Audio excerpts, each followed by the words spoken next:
Hi, this is Elena with Black Sheep 303 Creative, and my project today is for the Elizabeth Crafts Line's Winter Sweater Blog Hop.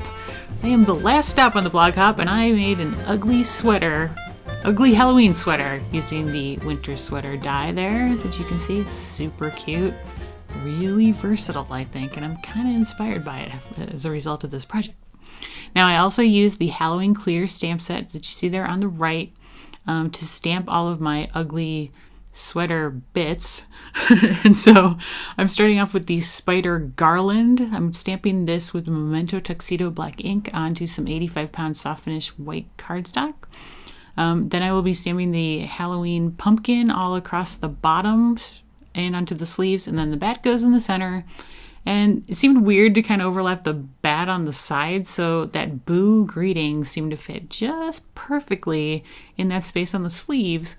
So I added that in to add one more dimension of ugliness to my sweater pattern. We have a lot of Christmas ugly sweater contests, but not Halloween, and why not? Could be fun. So I'm coloring these with my Spectrum Noir markers, and I am using OR10 to base coat my pumpkins. And then I will add shading with CR10, OR1 was my base coat, and then CR10 is the shading. And then I'm going to blend it back out with the OR1. And it gets a little splotchy, so I decide to go tip to tip. So I take the OR1 tip to the CR10 tip to create kind of a middle ground to sort of smooth out the blend a little bit, and so it doesn't look quite so splotchy with the two colors. And then I do color all of the pumpkins exactly that same way. Now for the eyes and the mouth, I use CT1, which is a bright yellow, to make it look like it's lit from within. And then for the stem on the top, I used CG2 as a base coat. So I base coated all of them. It's kind of a medium green. And then for the shading, I added just a tiny bit of DG3. You'll see it here in a second. It's a pretty dark green. So I'm just dotting it ever so lightly around so that when I blend it, it won't totally take over that CG2. I didn't want it to just become totally solid dark green. And that actually worked pretty well.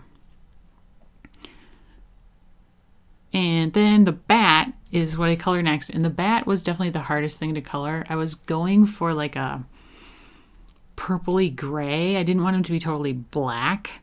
So I started out with LV1, which is pretty pink, and then blended it with PL2. And I wanted to leave in the white glaze pen there that I used to clean up my mess when I dropped that marker and got smudges on my white paper. It's a great tool for cleaning up any bleeds on your coloring or any areas where you have a screw up. So I just wanted to leave that in. All right, so to kind of darken down my pinky purple I've got going, I'm using PL4 and then blending with PL2 and then again and doing the same on the wings. And it's still just really pinky purple. So I grab the IG2, which is a light gray, and I go over the whole thing, hoping it's going to tone it down. But it doesn't really. So then I take the IG4, which is darker, and that actually helps quite a bit. But it needs a little more. So I take IG6, so I'm going down darker in grays and kind of highlight certain areas, and then blend out with the IG4 on the wings. But now the wings are kind of losing the purple. So I grab the PL5 and I again go over certain little areas with that, and then add a little more PL4 to kind of darken down the purples, and then I blend it with the PL2. And that, once I went over that again with the IG4, that actually kind of gave me the look I was going for with the bat. Now I started off with BGR3 and then added TB3 on my spiders, but the blue was weird. So then I added IG8 and then IG10 to kind of really darken down the spiders, and then blended that out with the BGR3 so that they weren't just totally black. They're kind of a blue black, which was what I wanted.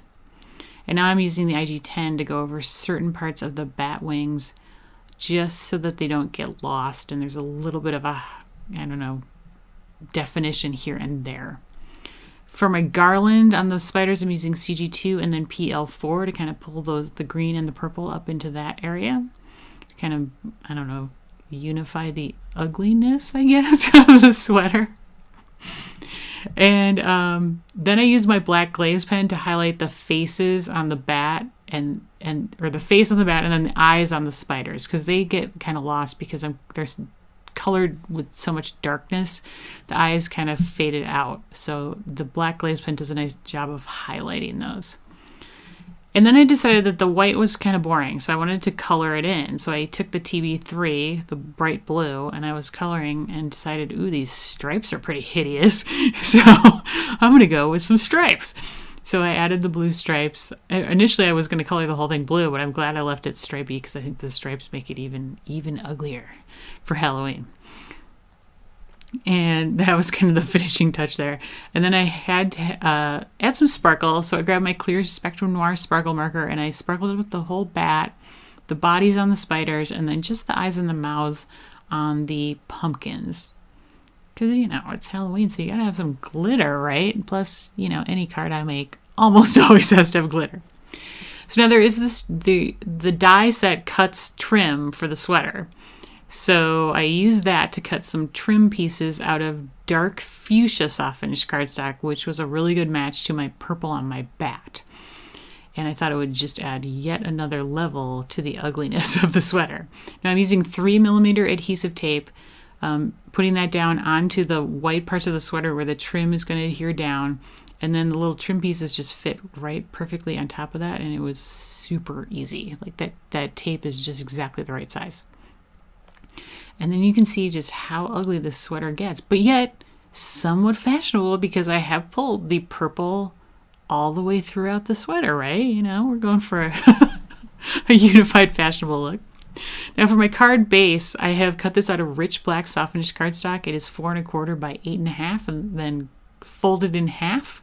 So it's a 4 1/4 by 4 1/4 card. A little bit small, but I thought it was pretty cute.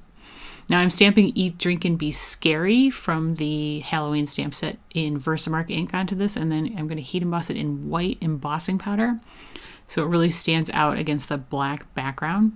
And I thought it was kind of funny with the scary sweater, haha. Anyway, so the black background was kind of plain, so I decided I wanted to go with some like tone-on-tone shine.